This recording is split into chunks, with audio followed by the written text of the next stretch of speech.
Hey, what's up, everybody? Hey, we're in the middle of a firefight. Why? What? Why? Is this how the chapter started? No, while we were setting up, getting ready to get food, the cutscene played. Right. So it took us directly into the battle. But why did the chapter start with a firefight like this? Oh. I don't know, something in the cutscene happened. And we made the guy mad at us. He's like, yo man, you're human, fuck you. Welcome back. We just ate Wendy's, so if we suddenly start throwing up everywhere in the middle of this, so like complaining that we feel sick, that would be why. We both got 4 for 4 meals. Mine had lettuce and tomato on it. So and Conrad had a bitch burger, and he had nothing on it. You know why I got nothing on it? Is because the dollar menu ingredients are just like not as good. And see, the first few times I got the 4 for 4 meal, which for those who have no idea what we're talking about, Wendy's is a very big fast food chain in the U.S. and probably in your country as well. But here they started doing a deal called 4 for 4 where they give you a junior bacon cheeseburger, a 4-piece nuggets, a like medium-sized fry? Is it small fry? I think that's a medium fry because small fries don't come in cardboard boxes. A medium fry and a drink, all for $4, which is a really good deal. It's a lot cheaper than you would. Well, I jumped off the world. Okay, you're doing good. It's a lot cheaper than you'd be able to get those 4 items individually if you ordered them off the menu. So it's pretty cool. And for me, at least, it's pretty filling. Josh considered it more of a snack, which is funny because it's 3 incredibly deep-fried items. Yeah, that's a snack. Yes. Welcome to America, definitely bitch. An American snack. But yeah, I the first few times I got it, in general, certain fast food places are worse about this, but a lot of fast food, you have to eat it quick because it will get gross if you let it sit for a while. Yeah. And this is true of fries pretty much everywhere. But at Wendy's, it's especially true of their chicken nuggets. They do not hold up. Like, their chicken nuggets are actually really good if you eat them like... You cannot save them for later. No, if you eat those chicken nuggets within like the first 15 to 20 minutes, they're actually really good chicken nuggets. After that, they just turn into cardboard. And so, you really want to eat them quick. I mean, that probably doesn't say anything good about the actual nature of the chicken nuggets. The fact that they taste, like, disgusting after 15 minutes means that they turn disgusting inside of your body. But, America. I figured that the chicken nuggets and the fries would both probably get gross really quickly the first couple times that I got the 4 for 4, so I saved the burger for last. Turns out, the burger does not fare any better if you leave it for last. It also gets disgusting in about 15 to 20 minutes. So the key to eating the 4 for 4 meal is actually to eat the burger first, because it actually gets gross the quickest because it's a dollar menu burger. And if it starts to get cold, all you taste is the grease. What a terrible thing that you have to say is what gets gross the slowest. Yeah. That's I mean, from the beginning, that was my methodology. It's like, all right, I know the chicken nuggets will get gross. I know the fries will get gross, but I didn't know the burger would get gross because I'd never gotten a burger with all that other stuff before, you know. So so I started ordering it with without the toppings because they make it get gross even quicker because they sort of liquidate through the bun, you know, like the tomatoes and lettuce because they're really cheap. Yeah. So oh shit. So yeah, I get the burger without the lettuce and tomatoes. I don't really like lettuce on burgers anyway. I think it changes the texture in a way I don't like, unless it's really good, really fresh fucking lettuce. But generally, I don't think lettuce and burgers are as good of a combination as America seems to think. But or I guess a lot of the world seems to think. I mean, I used to always get my food plain. Yeah, I did too. And then one day I just stopped caring. And I was like, dude, I honestly think that's just a part of getting older, man. When you're just kid, I'm hungry, I'm gonna eat. Right. I think when you're a kid, you just want everything that's sweet and garbagey and has lots of carbs and stuff. And then you grow older and suddenly vegetables taste good, and you're like, whoa, what happened? My sisters are really into broccoli, and it's like weird. I like broccoli. Like to the point where they wanted to get like stuffed broccoli, like animal things. What the hell? Why? Because IKEA sells like these big stuffed soft things, and my sister was like, "Oh, they have a broccoli one." I think I would get an onion or a mushroom. I am very into onions and mushrooms. I don't really know why. I find mushrooms disgusting. Well, you're disgusting. You're disgusting. I find what you like fucking disgusting. I get that from my mom though. Like my mom has always hated mushrooms. I don't know if I would like every kind of mushroom. I haven't like. I have never had a mushroom that I liked. Like I like normal. I remember when Wendy's came out with like the portobello mushroom sandwich. Yeah, portobellos are different. And everyone was like, "Oh, you got to try that." And I was like, "I hate mushrooms." They're like, "Well, it's not the same kind of mushroom." When they did that, like, I don't give a shit. When they did that mushroom melt sandwich, that was like right after the pub chicken. That was pretty fucking good. I think that was the portobello. There is no. It wasn't like a whole portobello mushroom though. There is not a single mushroom. Oh my god, is that a shotgun? Oh my god, please, please. That is a shotgun. Yes. You want the sniper rifle? I don't think I want it. I got the beam rifle. Actually, I do too. I think that lasts longer. Maybe I will pick up the sniper rifle because I didn't realize this was not a carbine I was holding. Carbine might be my favorite Covenant weapon. There's a couple of new ones in like Halo 5 that are weird. They have this one. It's called a Hydra launcher. Do you see? Hold on. Do you see these? Oh, that's not a sword guy. Never mind. I thought that was like a sword dude. I was like, I'm gonna kill this motherfucker. But it's called like a Hydra weapon, and it's fucking useless. It's supposed to be like the Covenant's new like power weapon. Like if you get it, it's like, oh yeah. Wait, is that guy alive? It's fucking useless. That guy was just stuck in the wall. I shot that guy in the dick. I don't really want to waste sniper ammo on like weak guys. Not that it makes much of a difference in this difficulty. No, if you hit them, they're pretty much going down. Yeah. Start thing. We're going to the island. Look, it's like, hold on. Okay, you ready? Ready? Regular graphics. Where'd the music go? Did you kill the music by doing that? Apparently there was no music in the original one. I guess. Fuck you, motherfucker. So, Josh, you were, I was saying things in the car. Yeah, you were going to tell this story. Apparently, Josh grew up in the neighborhood that is right next to my neighborhood. I had no idea. So, I was sort of like you guys at first, like, because my family's military, so we did move around a couple times. Like, I lived in an apartment. The farthest away from here I ever got was a place called Dahlgren, Virginia, which today has about 1,000 people living there. Do we want to get on that, or that's just passing? I think that's just passing. I think we go on. Oh no, we do want to get on. I do know the enemies come from there. I don't think we want to be on there when we move, though. I think we still want to be up here. I got you. But the place now has 1,000 people. When I lived there, it had like 300 people. Jesus. Like it was small. How do you change your grenades? I don't have any of the other kind anyway. I think it's one of the D-pad buttons. But then we moved back here into military housing, which is literally down the street from Victor and Conrad. Right. Like, had I known them there, I could have walked here. Because one of the things growing up, I went out of zone school. Well, we didn't live here when you... Well, yeah. At some point you probably did, because I lived in those houses for a really long fucking time. We've only lived here for 6 years in this house. I've only been in... yeah, maybe. I think it was 7 years ago moved here, when I left that house. We moved here in 2009 into this I think I moved into my other house after military. I forgot you didn't know us in our last house. No, this is the only house I've ever known you. Right, because... And I've only ever known it as the Collins Castle. Like, I never saw, like, what the place looked like before the upgrades. Oh, you never saw it before the castle? I've never seen it without the castle. Huh. So...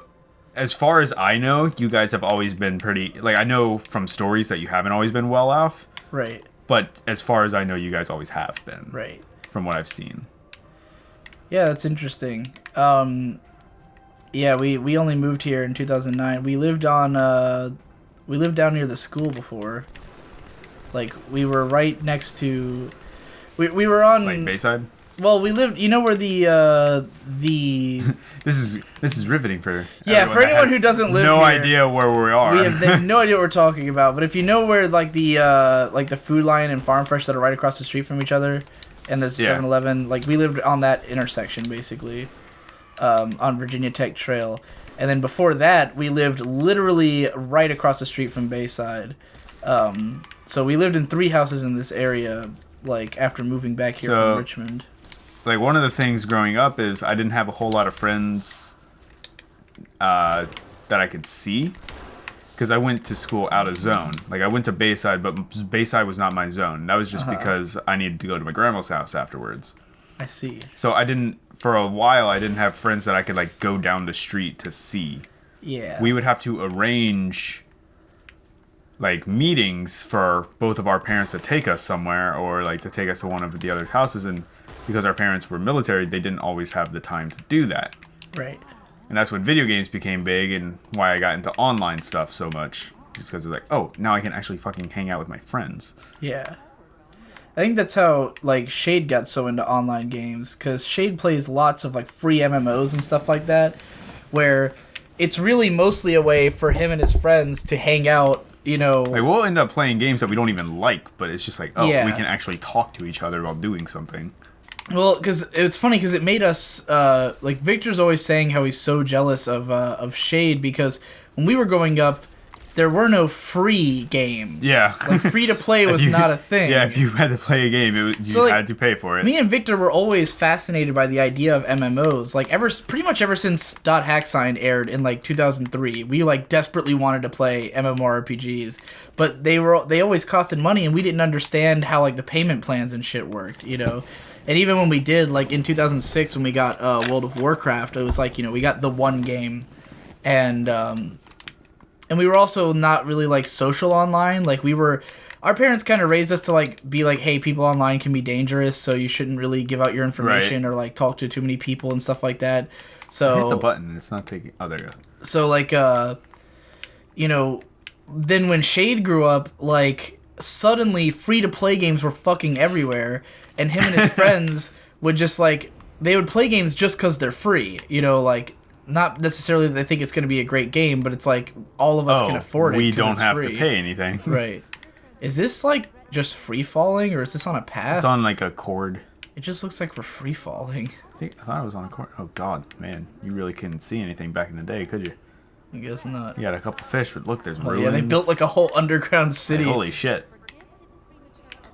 But, like, eventually I ended up getting friends within the neighborhood, but, like, we were all out-of-zone people, so we couldn't talk to our actual friends, so they were just the friends that we had because we couldn't have our actual friends. Right. They were friends due to proximity, and not a whole lot more. And we would just grab sticks and fight each other all day. That's pretty much how we. Yep. That's pretty much how we played. That's how this conversation came up. Is he was remembering that they would find sticks and wrap something around them. We would take like tape, and we'd all have different color tape. Like we always used the same stick until it broke. Right. And we would find the thickest stick, and then we would just fight like we had swords, but we wouldn't hold back. Like if someone got hurt too fucking bad, we just kept going. It's interesting you say that, because I feel like for me and Victor and our friends as kids, sticks, like a good stick was like a hot commodity. Yeah. Like having a stick that was the right length and the right like breadth that it wouldn't break easily and like kind of resembled a sword was like a big deal. And when we were like probably around the age of 12, I'd say, there was a period where have a gun. we started like exploring forests around our house and shit, right? Like, because basically up until that point, we didn't really explore outside of our like within a few houses of our neighborhood, because like we were just really sheltered kids who didn't really like, you know, I think most kids growing up, like their parents told them like don't go over there, and they went like, ugh, I want to go over there. Our parents told us don't go over there, and we were like, oh, over there must be really dangerous. Nice. We shouldn't go over there. Like, let's not do that. You my know? parents obviously know what they're talking about. Let's not go over there. So, like, growing up, we never would like, stray too far from the house and shit. But then once I was like probably 12 and Victor was like 10, then we felt more comfortable like going out and about. And we usually had Boyd with us, who was considerably older, so he could keep you safe. Right, he could sort of I just got hit by 2 snipers. Guide us around. And so we found like this forested area. Basically, the term I have for this is a septic forest. Okay. I think every neighborhood has a septic forest because basically all of the septic tanks and all the tubes and shit, they all go through like a wooded area in like any suburb in like Virginia. Okay. Especially in Virginia. Yeah, Beach. I know what you're talking about now. Yeah, so like that forest, it's like when you walk down the road next to my house, Jack Frost, like how there's like that forested area to the left. Fuck. That would be like a septic forest, although that one's not very thick. But like some of them are like more deep and dense than others, and like the one we lived in Newport News at the time, and like there was like a pretty deep little septic forest near our house, and we would just like walk through it and explore it. And like I think we discovered it during the summertime, and it was just like beautiful at the time because like everything was overgrown and stuff, and it just looked really pretty, and we were like, this is fucking paradise, and we would go through the forest, and just like if you found a stick that was like the appropriate size to be a sword, then you would immediately pick up that stick, and that would be your walking stick and fighting stick from then on, and like we just in our backyard, because we had a pretty big backyard in that house, we would like accumulate like a ton of these sticks that we'd picked up, and like have like a collection of sticks. And when we first met Marcus, we would get him to like play with the stuff, like fight with them. We just talked about this on a recent episode of Digi Bros, that we would like have him do cool tricks and shit, because he was like someone that could do them. Yeah, he could do all kinds of cool stuff. He could flip a stick around like a staff and stuff, and like do all that fucking Keelik goddamn shit, oh shit, I'm not doing. But yeah, we would fight each other with sticks. I mean, unlike you guys, we were way cautious. If someone got hurt, we stopped playing. No, like I would often go home bloody. Jesus. Like, it's amazing my hands are as soft as they are. My hands should be fucking like I shouldn't have a finger as rough as we got, honestly. Yeah, I have like a really low threshold for pain, and I especially did growing up. So like that's kind of funny. Like my pain threshold was extremely high as a kid. It's a little lower now, just because I haven't done a whole lot that would cause me that much pain.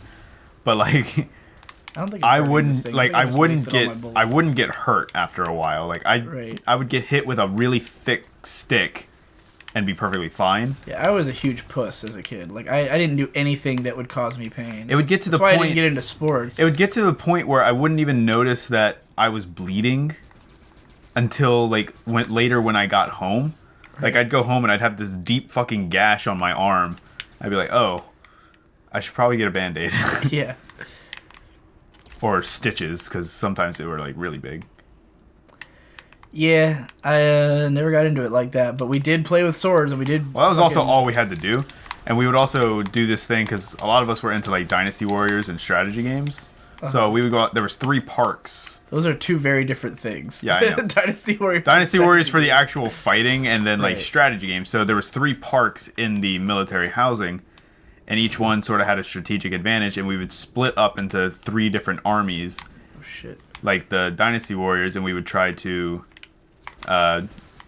overtake the entire land and claim the neighborhood for our own. Romance of the 3 Kingdoms. Yeah, we would totally Romance of the 3 Kingdoms, but we'd always have like a general and everything too. That's great. And I was more into samurais, our sword fights were more samurai inspired. My team usually didn't win, but we usually didn't come in last. We were a formidable foe, but damn it, the other kid was just too goddamn... There's always that one kid that's, like, better than you at everything, I guess. Like, everyone has that friend that no matter what, they're always better than you at it. I don't think there's a lot of stuff I do that anyone I know does. you're a special case, but I think I'm sure a lot of people will be able to relate to it. Like, there's that one friend, like, you'll try something, and then they'll do it, and they'll just be naturally talented at it. Right. And you'll be like, ugh, so you try something else, and they're naturally talented at that, too. I had a couple of people like that. I've always had someone in my life like that. Right. And I'm just like, I can't do anything. This guy's always just Or they just get more into it than you. No, like I would get really into it, and there was times when I was like, okay, I'm gonna go 6 months before I even introduce this person to what this is. And they would do it, and they would immediately be better than me. Yeah, that would suck. Like, just no matter what, they were always better. So I was like, okay, I guess, like, I just can't do anything with this person. Or if I do something with this person, I have to come in second place. That's just what's going to happen. These hunters are using, like, player bitch tactics. Like, they are using the kind of tactics we would use to be... Hey, I killed one. Oh, I did. I shot them both. Oh, in the back. Good job. You did a good job distracting them while I killed them. Jesus Christ, those two took forever. Yeah, that's an idea of my childhood. Beat the shit out of each other with sticks. And feel inferiority. And feel very inferior about myself. So I ended up not... backwards. But because of stuff like that, like I'm not a very confident adult. Like, I always question literally everything that I do. And I often don't say things because I'm like, well, that's probably stupid. Right. I'm not gonna... I know a lot of people like that who, like... And it's because I had one friend. Whoa, holy shit. Oh, God. That motherfucker... I saw his fucking... I saw the, like, shit as I was jumping over. You saw the shimmer of light, yeah. And you're like, ah! Definitely put the fear of God in me just now. But, like, that's when I started, like, writing, because that was something I always felt like I was better at. But even when I got to a low point where I'm like, I can't fucking write for shit, college would help me because I'd see someone else's writing and realize they have the vocabulary of, like, a preschooler and the grammar skills of someone from a different country. Yeah. I think, I actually will say that, if you are skilled, college is really great for morale. Because you realize that you are in fact skilled. Because a lot of times your friends aren't into whatever the thing that you're into. Usually everyone has at least their thing. Right. Well, like, most people who are in college are in it for the wrong reasons or for the wrong thing.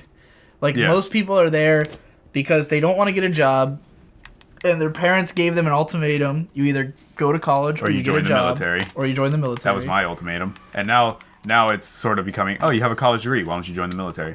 Like, okay, great. And so there was... You don't even have it yet. Yeah. So I was like, okay, great. What's the fucking point?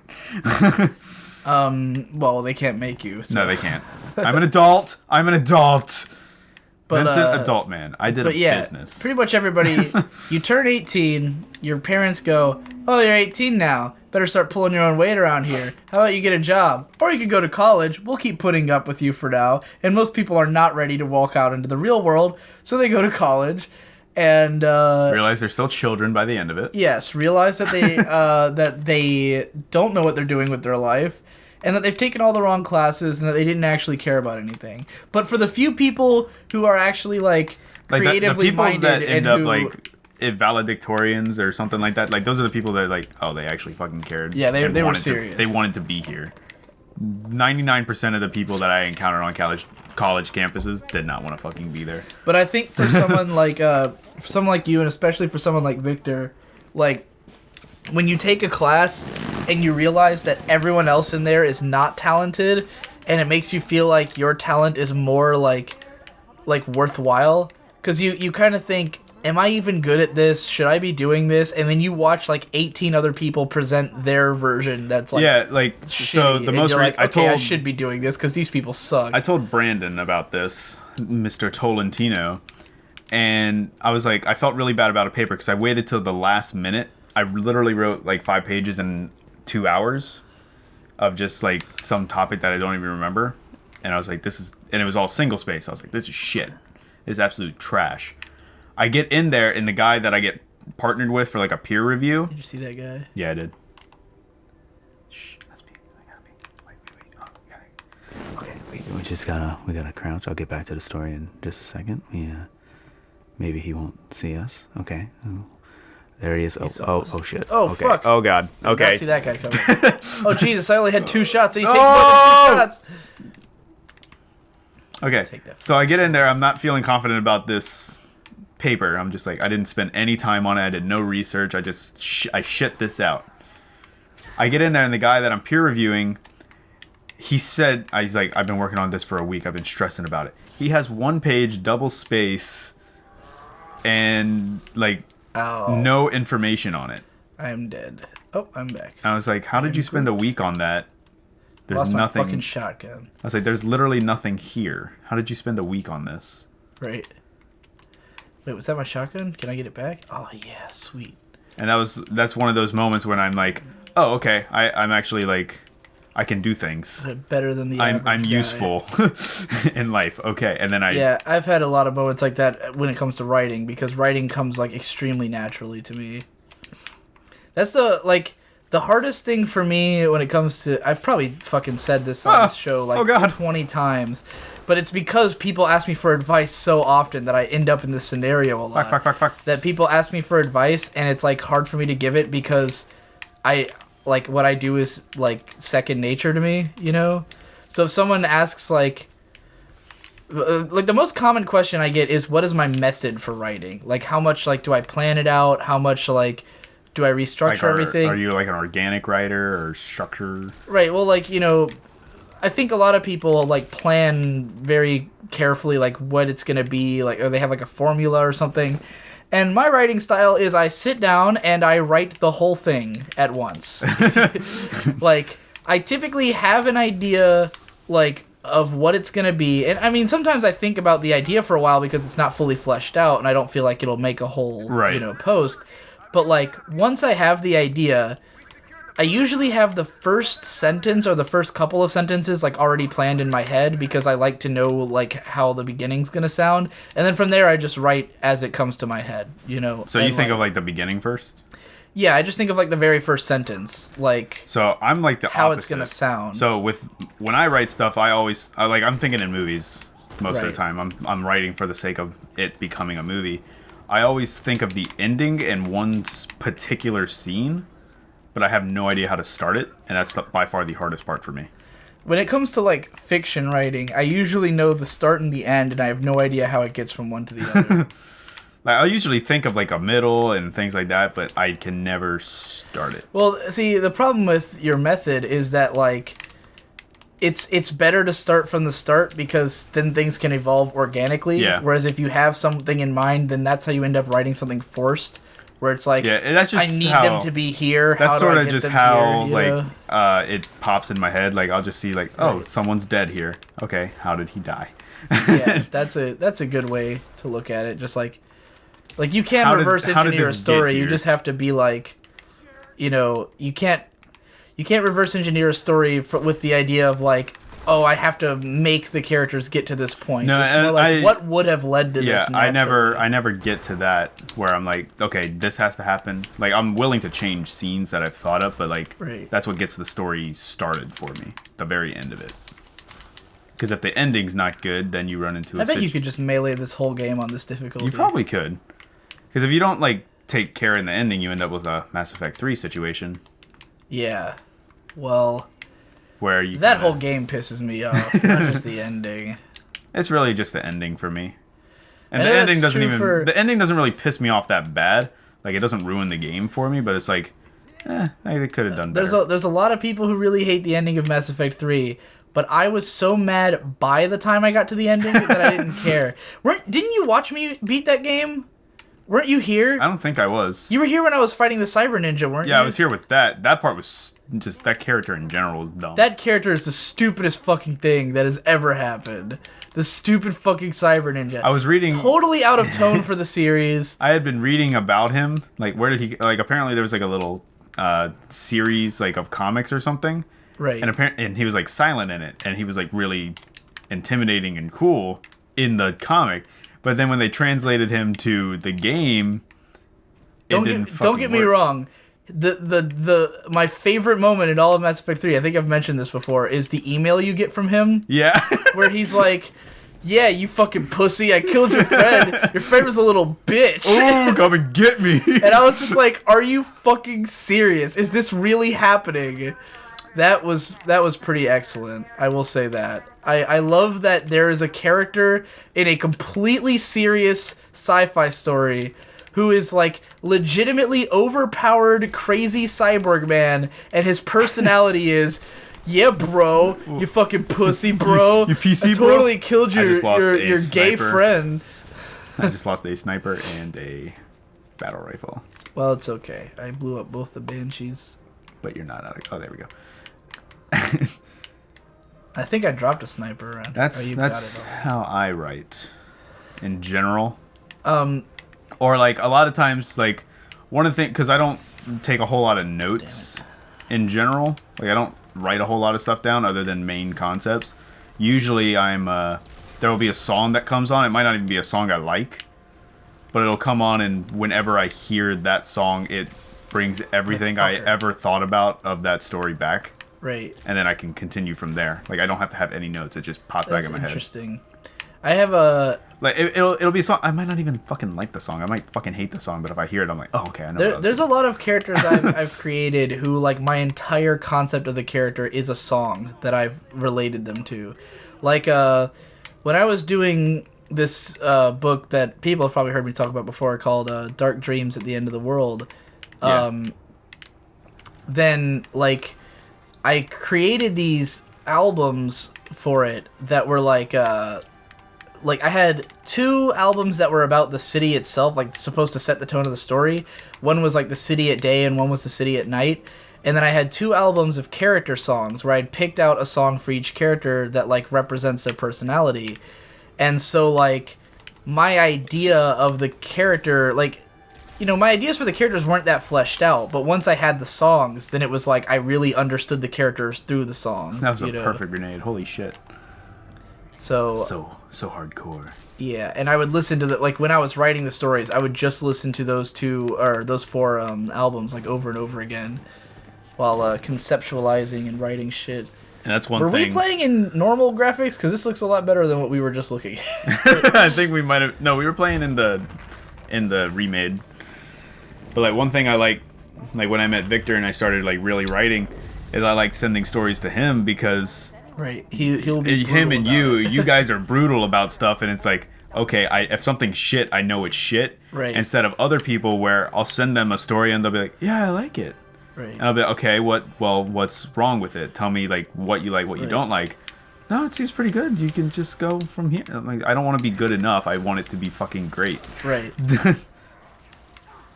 Like, yeah, Victor will be brutal, and it's always satisfying it's more satisfying when Victor goes, yeah, I like this is good, than when someone else says it.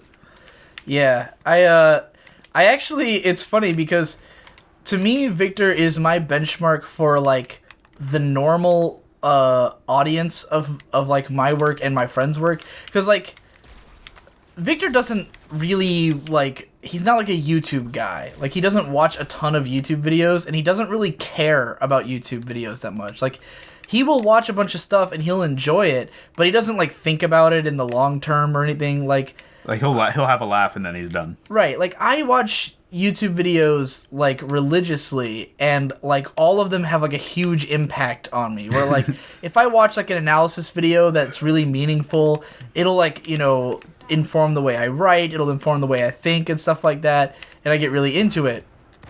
But like because of that, my ability to like judge what is interesting and like what would grab a wide audience is pretty skewed, because I'll watch almost anything. Like if it's an analysis video, I'll watch it because I'm interested in the medium, you know. Whereas Victor's not going to watch it if it's boring. He's only going to watch it if it's like a really interesting subject, or if it's really funny, or if it's like something that you know, that a more mainstream audience would like. But he's not like dumb. Like I don't feel like I have to dumb stuff down for Vic, you know. No. He gets where I'm coming from. He's just going to be like, this is boring, you know.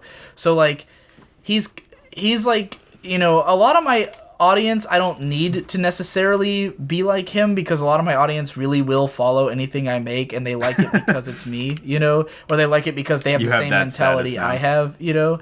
Well, because, you know, for me, there's a lot of YouTubers, I'll watch anything they make because I just like the way that they talk about stuff, you know. And there's plenty of people who will watch me for the same reason, but like Victor is not that guy. You know, Victor will not just watch one of my videos because I made it. He will skip a lot of my videos. He does not give a fuck that I made a video unless it's like an interesting video about something he cares about or that's Double like funny, kill. you know. So like I'll show him my videos sometimes when I'm like, I need to know how this is going to be received by people. Like, is this going to be boring? Is this going to entertain people, you know? And if Victor gives me the seal of approval, then I'm like, okay, this is going to entertain people, you know? I'll usually do that with like, hey Vic, I had an idea for like a short film or something. Oh, and God, like what the fuck I'll sort of pitch it to him, and this dude? I'll just wait for his reaction. And if Fuck he's just this like, guy. Can I kill this guy? if he's just like, I won't that even guy? work on it. Oh, you mean his, that sound? Yeah. I'm like, okay, that's the sound of you're not very interested, so Yeah, it's I the don't need to work on this right now. Victor's Larry David Jew noise.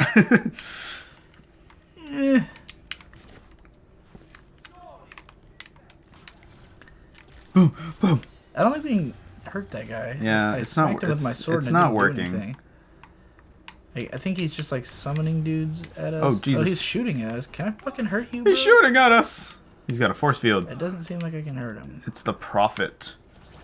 The Prophet. Oh, yep, he's sending more fucking elite dudes at us.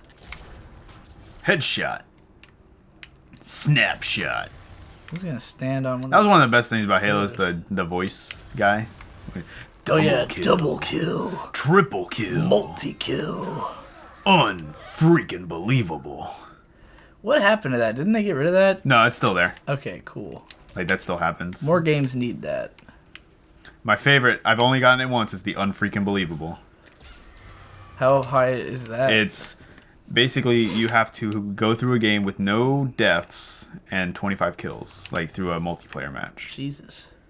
And it's the most satisfying thing to just be sitting there, you get it, the game ends, and you just hear, unfreaking believable.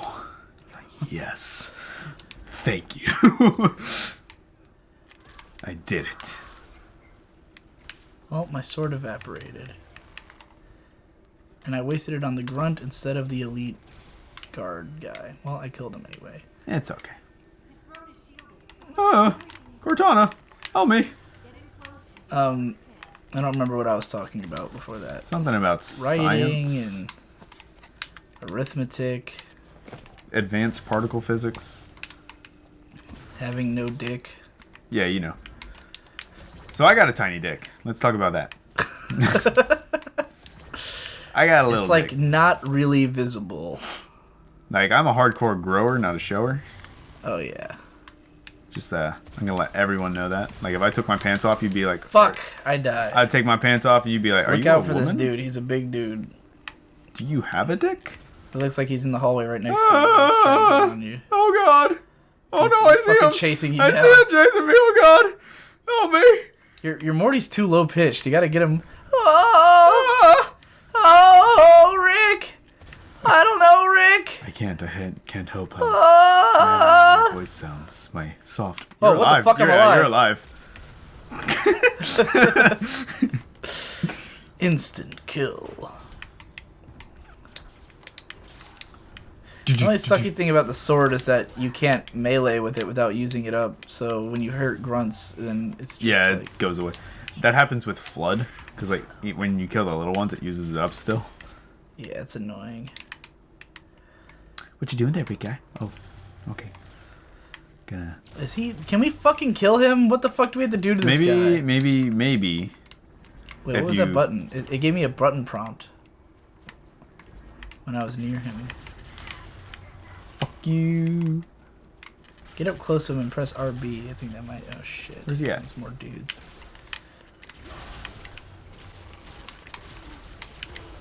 Jesus Christ. I think one of them blew me up with a grenade.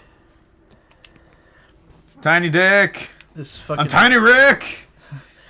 Tiny Rick! Let me out. Let me out. This is not a dance. I'm crying for help. I'm screaming for help. I'm dying in a vat in the garage. I need to rewatch most of season 2. I've only really seen the first, like, 3 episodes multiple times. I've seen on YouTube they just have clips, and periodically I'll put on like just all the clips. Like right. I won't even watch all the episodes. I'll just see the clips and I'm like, I got the gist of it. Double. Well, I've seen the first season like 4 times because I have it on Blu-ray. Although I lost the fucking disc. How the hell did you lose the fucking I disc? don't know. I think it possibly like was because the last time I remember watching it was when I was watching it out in the living room on the Blu-ray player out there because I was like trying to show it to Mom and she didn't fucking care. But I feel like whoa, I thought that was for some reason I thought I'd respawn for a second and that was happening to me. Oh, you're dead. Yeah, I've been dead for a while. I'm sitting here fighting. Dude, we're definitely doing something wrong. Like, this should not last this long. That's what she said. Oh. What did she say? I don't know. I'm back. Tiny Rick. Is this the door we came through? Who's ready to kill a vampire? But, yeah, what the fuck was I talking about? Right, Rick and Morty. Yeah, I don't know. The last time I saw it was... There we go. I had to get on top of him. And beat the shit out of him, apparently. This is fucking hilarious. I am punching an old man in the face while riding on his wheelchair. His space wheelchair. Fuck off. That's the American dream. Ah! Where'd he go? I lost him. We're doing good, guys. There's a hell of a lot of swords lying around. All the fans hanging in there. Watching us. Alright, get on this fucker's fucking rocking chair. There we go. Fuck you. Fuck you. Fuck you. This is so stupid. Like I said, Halo God. is not great at boss battles. No. Oh, I think I got him. I think he just blew up. So fucking stupid and corny. Yeah, now we gotta escape. Alright, that should be the end of the mission. I just heard rain fire on our position. And that doesn't sound good. Rain fire on these nuts. Look at this guy. Look at this. Oh! Parkour. Action, man. Yeah. These cutscenes are definitely very pretty. I'll give them that. What does the original look like? Not exactly up to snuff. It's not a cinematic experience, the original. This is like some Final Fantasy fucking 13 looking cutscenes. And then this is where Master Chief dies, and the Halo series is over. Oh yeah, the Reapers. Yeah. This really is Mass Effect. I never realized how similar they were until like now. The Leviathans. Alright, next time on Digibro and Pals. Yeah! More Halo.